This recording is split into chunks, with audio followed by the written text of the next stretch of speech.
మీ అందరికీ తెలుసు real estate అంటే ఒక విలువైన రంగమని.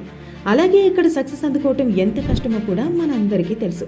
ఇలాంటి ఛాలెంజింగ్ ఫీల్డ్లో మీరు సక్సెస్ సాధించడానికి ఈరోజు 10 పవర్ఫుల్ టిప్స్ చెప్పబోతున్నాను.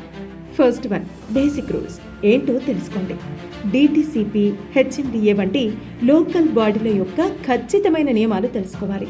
ఎందుకంటే ఇవే మన బిజినెస్కి బేస్. వీటి గురించి పూర్తిగా తెలుసుకున్నప్పుడు కస్టమర్కి వివరాలు సులభంగా చెప్పగలం. ఈ క్లారిటీ కస్టమర్కి మన మీద విశ్వాసాన్ని మెరుగుపరుస్తుంది. సెకండ్ వన్, ఫాల్స్ ప్రామిసెస్ వద్దు, ఓన్లీ ట్రూత్. డెవలప్మెంట్ ఎప్పుడవుతుంది, రిజిస్ట్రేషన్ ఎప్పుడు జరుగుతుంది అనేది మీకు ఖచ్చితంగా తెలియకపోతే తప్పుడు హామీలు ఇవ్వద్దు. కేవలం నిజం మాత్రమే చెప్పండి. ఎందుకంటే కస్టమర్ నమ్మకాన్ని ఒక్కసారి పోగొట్టుకుంటే తర్వాత మిమ్మల్ని నమ్మటం కష్టతరమవుతుంది. Third one, decision maker. కొన్నిసార్లు మనం ఎవరికైతే ప్రాపర్టీ చూపిస్తామో డెసిషన్ మేకర్ అతను కాకపోవచ్చు. కాబట్టి మీరు చూపించబోయే ప్రాపర్టీ ఎవరి కోసం మరియు డిసిషన్ మేకర్ ఎవరు లాంటి సమాచారం సున్నితంగా ముందే రాబట్టే ప్రయత్నం చేసుకోవాలి. ఫోర్త్ వన్, కస్టమర్తో జెన్యూన్గా ప్రవర్తించండి. కస్టమర్తో కనెక్షన్ కేవలం మీ కమిషన్ కొరకు మాత్రమే అన్నట్టు కాకుండా కస్టమర్ ఇష్టాలు, అభిరుచులు కూడా తెలుసుకోండి. ఎందుకంటే మీరు మాట్లాడే విధానం, మీరిచ్చే రెస్పెక్ట్ ఇవన్నీ అతనికి మీ మీద నమ్మకాన్ని పెంచుతాయి. ఆ నమ్మకమే మీకు ఏదో ఒక రోజు బిజినెస్ చేసి పెడుతుంది. ఫిఫ్త్ వన్, పేమెంట్ మెథడ్ ముందే తెలుసుకోండి.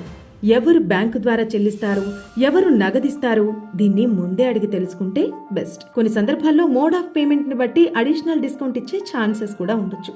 Sixth one, plan dates and dead lines accordingly. మాటల కంటే రాసిచ్చిన డాక్యుమెంట్లు చాలా విన్నా. కస్టమర్కి రిజిస్ట్రేషన్ ఎప్పుడు కావాలి, డెవలప్మెంట్ ఎప్పుడు పూర్తవుతుంది, ఇవన్నీ క్లియర్గా రాసి అగ్రిమెంట్ లేదా కాంట్రాక్ట్లో పొందుపరచాలి. సెవెంత్ వన్, కస్టమర్కి ఎప్పుడూ అందుబాటులో ఉండాలి. ఎప్పుడైనా కస్టమర్ మళ్ళీ సంప్రదించగలగటం చాలా ముఖ్యం. అందుకోసం ఎప్పుడూ పనిచేసే మొబైల్ నెంబర్, మార్పులు లేని ఆఫీస్ అడ్రస్ ఉండాలి. తర్వాత ఆ కస్టమర్ నుండి వచ్చే ఫ్యూచర్ లీడ్స్, రెఫరల్స్ మిస్ అయ్యే అవకాశం ఉంది. ఎయిత్ వన్, ఎప్పుడూ అప్డేట్గా ఉండాలి. న్యూస్ పేపర్స్, ఆన్లైన్, ఎక్కడైనా రియల్ ఎస్టేట్కి సంబంధించిన అప్డేట్స్ మిస్ కాకుండా చదువుతూ ఉండాలి. గవర్నమెంట్ పాలసీస్, కొత్త ప్రాజెక్ట్ అప్డేట్స్ ఇవన్నీ క్రమంగా తెలుసుకుంటూ కస్టమర్ ఎప్పుడు ఏది అడిగినా తడబడకుండా చెప్పేలా ఉండాలి. Ninth one, own skills upgrade చేసుకుంటూ ఉండండి. మాట తీరులో, ప్రెజెంటేషన్లో, లీడ్ ఫాలోఅప్లో ప్రతీదీ కస్టమర్ని ఆకట్టుకునే విధంగా ఉండాలి. ప్రతి కస్టమర్కి వ్యక్తిగతంగా అటెన్షన్ ఇవ్వండి. అప్పుడు కస్టమర్కి మీ మీద ట్రస్ట్ ఏర్పడుతుంది. 10th one, strong team. Unity is strength. మీరు ఒక్కరు మాత్రమే కాకుండా మంచి టీంని సెట్ చేసుకోవాలి. ఇవే మిమ్మల్ని ఎదిగేలా చేస్తాయి. చివరగా, ఇవి సింపుల్ పాయింట్స్ మాత్రమే కాదు, ఇవి మీ రియల్ ఎస్టేట్ కెరీర్కి బలమైన పునాది.